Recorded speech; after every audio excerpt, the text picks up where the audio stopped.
Extreme Flyer's small micro drone 2 was zipping around at CES. Essentially, somebody would toss it up in the air, the thing would right itself and hover, and you could immediately start controlling it. It was zipping around under the control of some experts, but it looked pretty easy once you got the hang of it. Camera kit actually allows you to make videos using this, but it almost doubles the price. The drone itself is available for about $99. It has about a 10-minute flight time and can do the usual tricks like flipping over 360 degrees and go flying upside down. Hubsan had a number of quadcopters flying around, but the smallest one is the micro. It's the Hubsan Q4, only 45 millimeters on the side. The circuit board actually is the wings and is attached to the motors where the propellers are connected. It's got a 100 milliamp battery, which doesn't give a lot of flying time, maybe 5 to 8 minutes.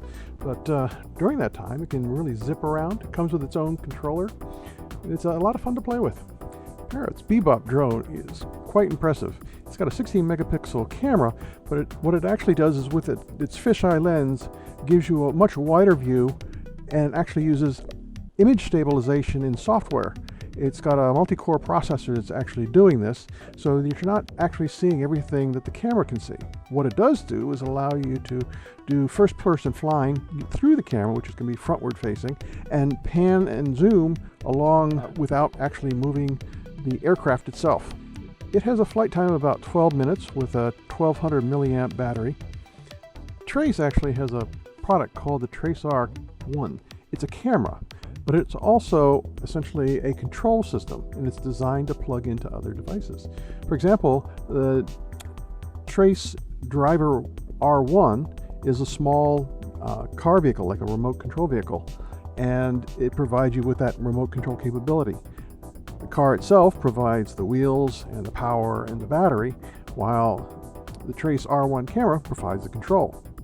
There's also a Fly R1, which is a quadcopter, and it can essentially fly around and take pictures with the camera that's built in.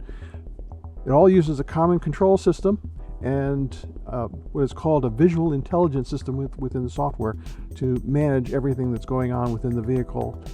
DJI's Inspire 1 is actually designed for doing 4K video. It has a 4K video camera on a gimbaled system, and the unit actually transforms so that the landing gear, which is on either side, is raised up above as soon as it takes off, allowing the camera to pivot in 360 degrees without having anything in its way. The nice thing about this is you can actually get the Inspire 1 with two controllers. One for the person that's actually going to do the flying, and the other for the person that's going to be controlling the camera. It has a flight time of about 18 minutes, so you can actually do quite interesting videos using this. ZANO is another micro quadcopter that's a Kickstarter project.